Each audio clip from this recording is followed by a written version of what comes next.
বাচ্চারা যখন হুটহাট পিৎজা খেতে বায়না ধরে তখন কিন্তু খুব সহজেই মাত্র 10 মিনিটে মজার এই পিৎজাটি তৈরি করে দিতে পারবেন।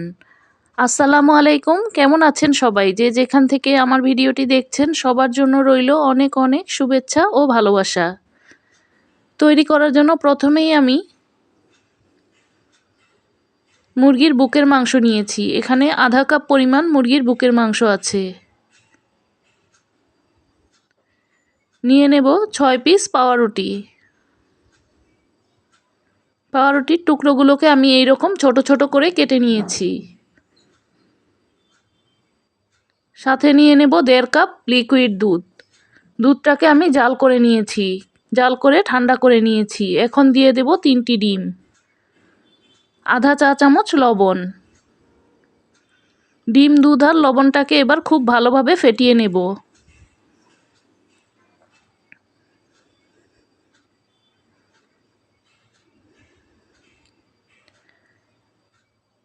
ডিম দুধের এই মিশ্রণটা যখন খুব ভালোভাবে ফেটিয়ে নেওয়া হয়ে যাবে তখন এখানে টুকরো করে রাখা পাউরুটিগুলোকে দিয়ে দেব।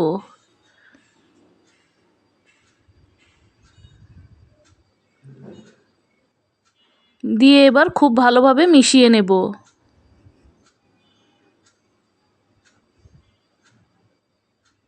মিশিয়ে নেওয়া হয়ে গেলে 10 মিনিটের জন্য একপাশে রেখে দেব।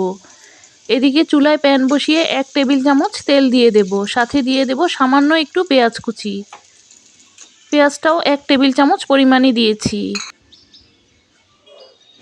দিয়ে দেব আধা চা চামচ রসুন বাটা, টুকরোগুলোকে দিয়ে দেব আদা বাটা, আধা চা চামচ লাল মরিচের গুঁড়া, আধা চা চামচ কালো গোলমরিচের গুঁড়া, আধা চা চামচের চেয়ে একটু কম জিরার গুঁড়া, 1 টেবিল চামচ সয়া সস।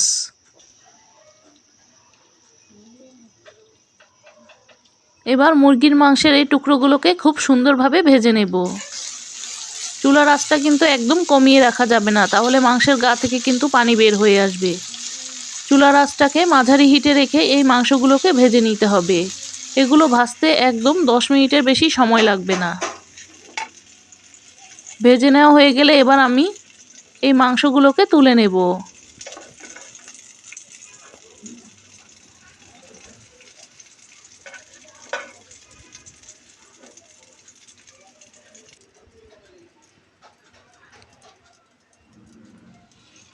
মাংস ভেজে রাখা ওই একই তেলের মধ্যে এবার আমি দুধ, পাউরুটি আর ডিমের যে মিশ্রণটা করে রেখেছিলাম সেটাকে দিয়ে দেব।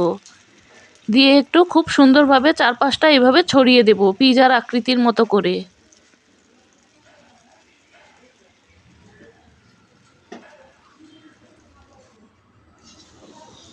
এবার ঢাকনা দিয়ে ঢেকে 5 মিনিট রান্না করে নেব। চুলার আঁচটা কিন্তু একদম মাঝারি লো হিটে রেখে রান্না করতে হবে, না হলে কিন্তু পুড়ে যাবে। 5 মিনিট পর ঢাকনাটা খুলে আমি একটি প্লেট দিয়ে এই পিৎজাটাকে খুব সাবধানে উল্টে দেব।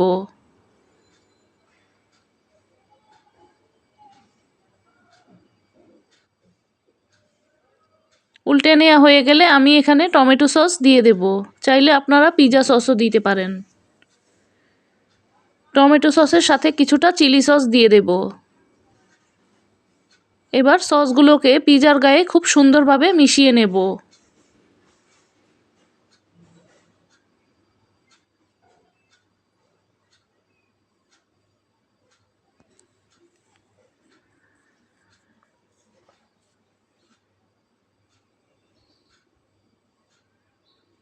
মিশিয়ে নেওয়া হয়ে গেলে কিছুটা মোজারেলা চিজ দিয়ে দেব।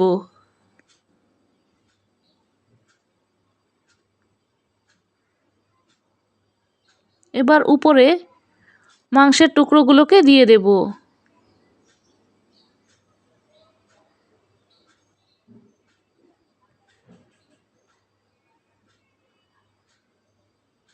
মাংসের টুকরোগুলো যখন দেয়া হয়ে যাবে তখন ক্যাপসিকাম দিয়ে দেব।